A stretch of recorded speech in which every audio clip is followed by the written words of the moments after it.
First off, I want to thank Asher for sending me some knives to check out. They not only sent me this one, they sent me a couple other ones. Thank you guys, and let's get to the review. Bang! Neeves Knives. I'm Jared. My lovely wife Kara's at work, and in this video, we're doing the full review, the good and bad review on the Asher Knives Spiro, an S35 VN blade steel G10 liner lock, steel liner lock with a steel deep carry pocket clip. So this one I was pretty impressed with out of, some of the Asher knives. Not that the other ones aren't good or anything, but this one kind of stood out to me just a little bit. And you can see the G10 is nicely done. I really like the way they did this G10. It's got a contouring that's really nice. And I'm not going to say it's grippy because it's not, but it has a good texture to it that adds to the grip. The drop point blade, like I said, is S35 VN.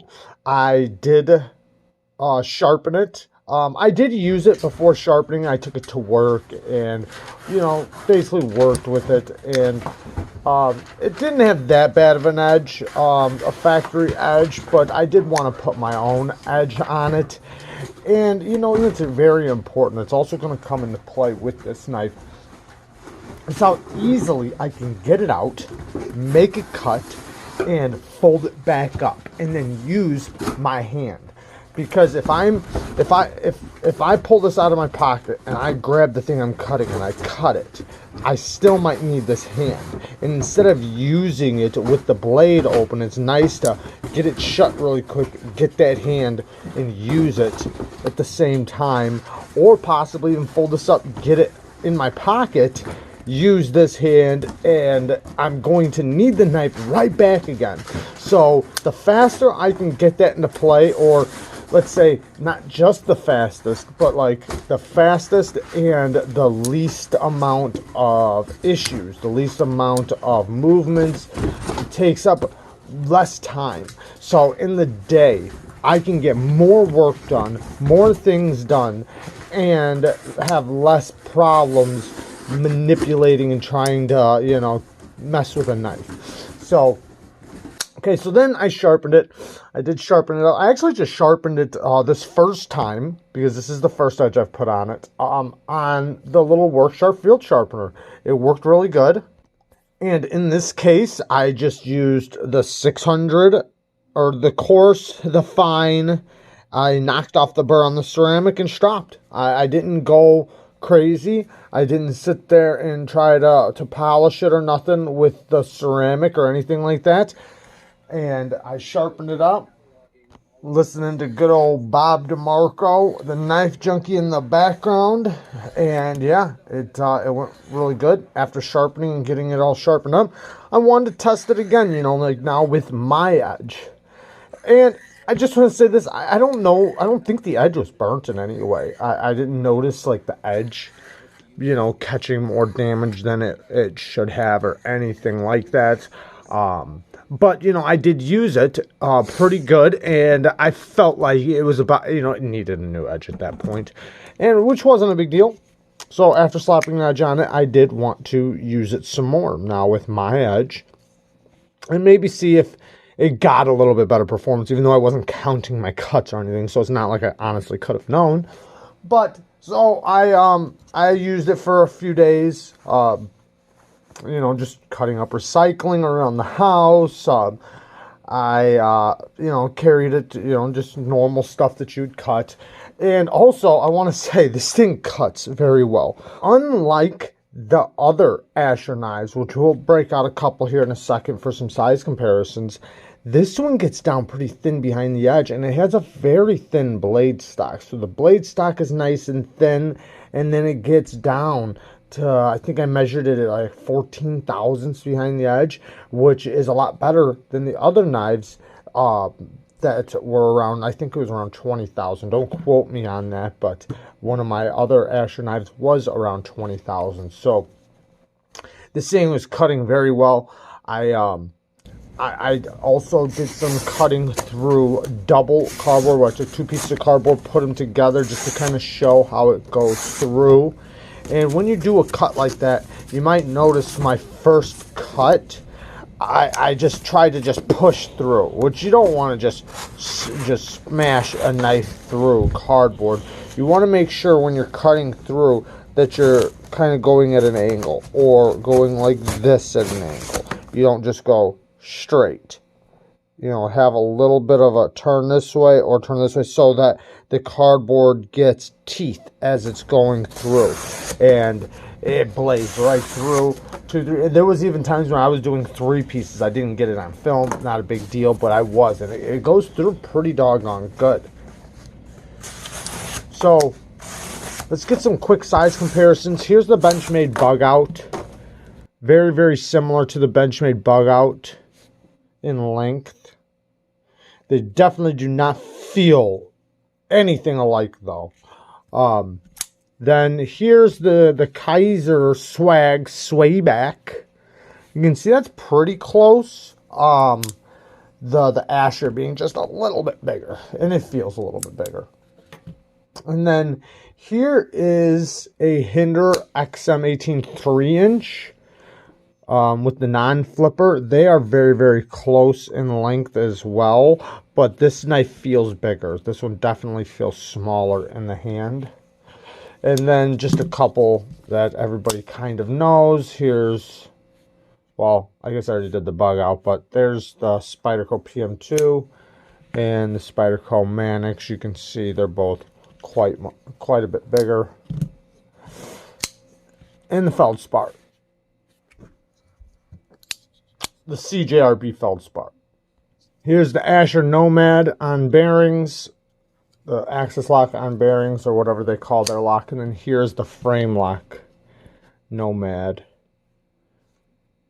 or I forget the name of it, whatever the name is. But there's the 3 Asher knives I got. They're all basically the exact same length. One's a frame lock, one's a liner lock, and one is an axis lock. Let's get back into this blade really quick. So the tip is very thin. It works really good for utility purposes. I kind of wrap my 3 fingers around and kind of just use my pointer to do the cuts, or I just do the pinch, which works really good. The choil on this, now I'm happy with the way they did this choil. If you're going to do a choilless knife, do it like this. Kind of like how Spyderco does theirs, where it's just a drop. There's no taper. So there's just drops right there. The plunge grind is just a straight drop down to the blade, which makes it to where there's not going to be a smile right here, because there's not a plunge that drops. Let me show you what I'm talking about with another knife. We'll just look at this little Riat T2500. You'll look at this choil here. They have the sharpening choil, and you see how the plunge tapers down to the edge. It doesn't just drop straight down.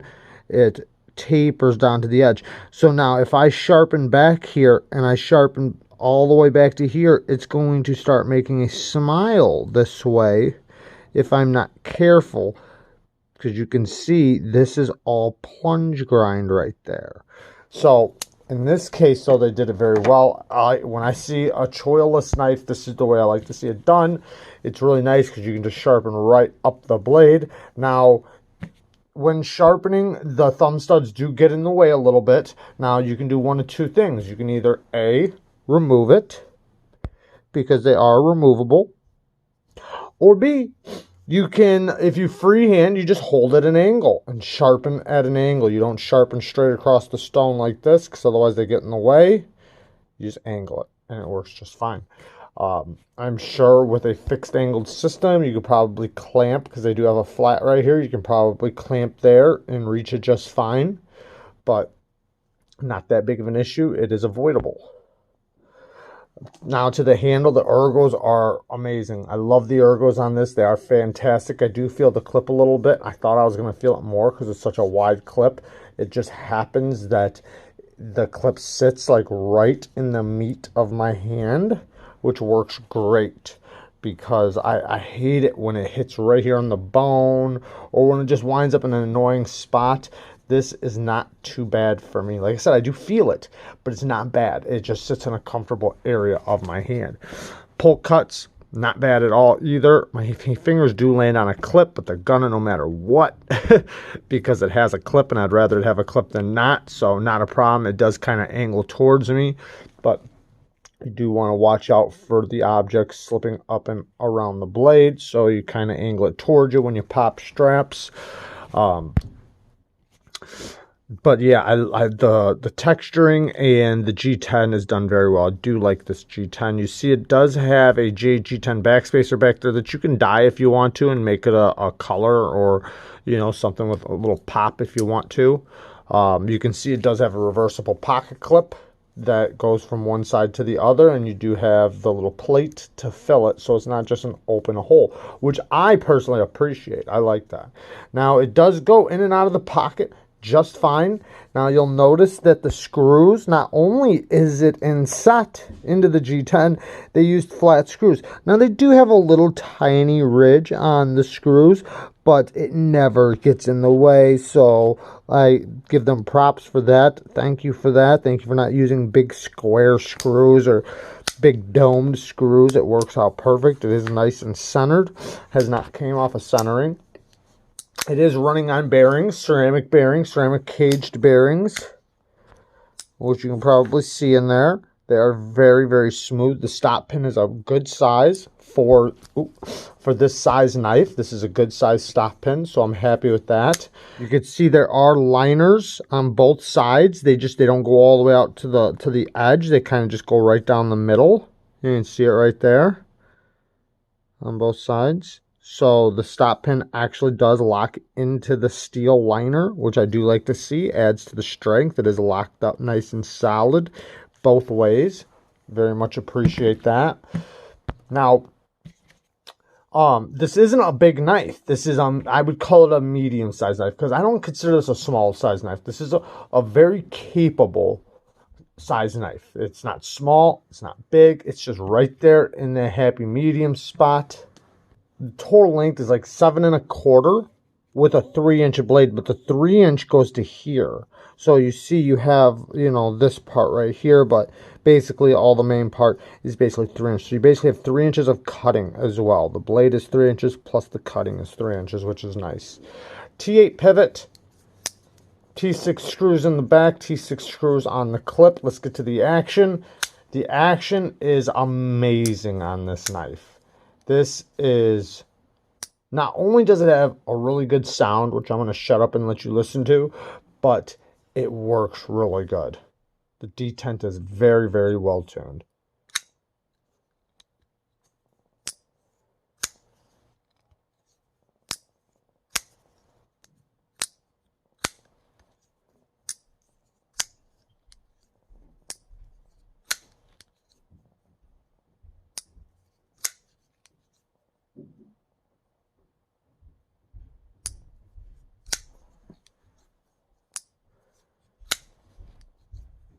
Very smooth drop. The thumb studs are very big. They're very large thumb studs. I did hear other people saying that they had some with smaller thumb studs. Maybe they have different thumb studs, but it is smaller, I noticed, than my other knives from Asher.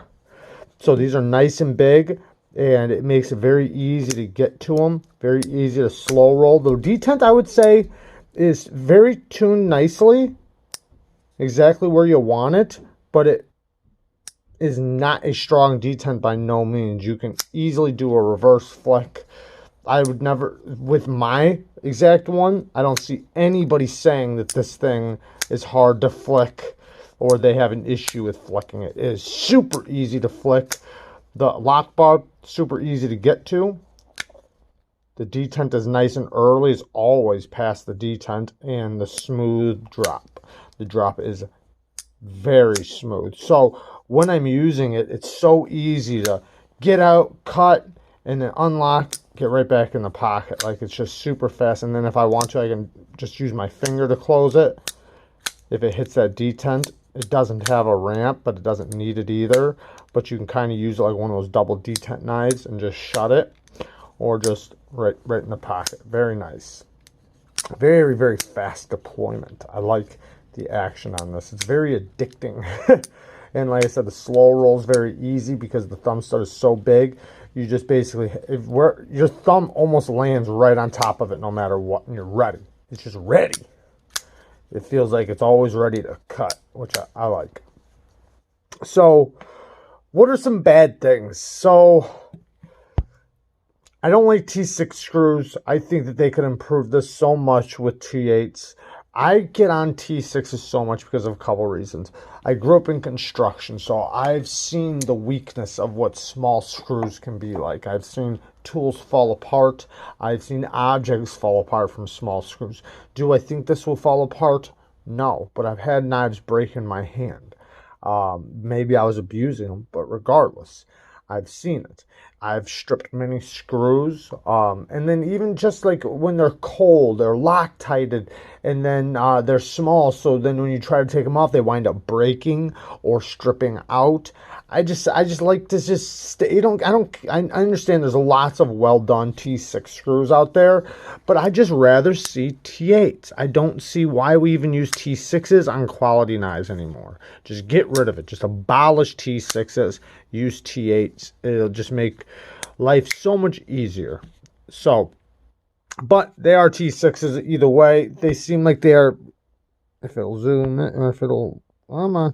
They do seem like they're decent T6s. I don't have any complaints with these T6s. Just the fact that they are T6s. My next complaint, which is just stupidly minor, if you look at the lock face, it looks a little janky. See how it looks kind of janky? Let me dry it off really quick. Well, I feel like they were maybe attempting to do a detent ramp. I don't know, maybe. But maybe they just weren't successful. I don't know. It kind of looks like a detent ramp was attempted to be put in there. But it does not have one. Like when I hit it, you can see I'm pushing past it. Even if I mean, it still gives me much resistance. So, that's not a detent ramp in my opinion. So, maybe it was a failed attempt, or maybe it's just the way it looks. Either way, it's locked up rock solid. I'm not saying that there's anything wrong with the lock face. And I put some squeeze on this thing just to check it out. I didn't want to damage it or nothing, but I was looking at the lockup, and, you know, it looks very solid, so I wanted to check it. Other than that, in the closed position, you see where it hits the stop pin. I just wanted to show that. And there's the lockup. It's not a shouldered lockup. It just lands on a flat surface. So I just wanted to show that. You see there is no milling on the inside, which does not bother me at all. This is a very lightweight knife as it is, so no big deal. But yeah, that's all the complaints. I really don't have much complaints here. I mean, everything's done really good. So there you guys go. Thanks, Asher. That's another thing. I need to thank Asher for sending these for me to check out. I love you guys. Peace.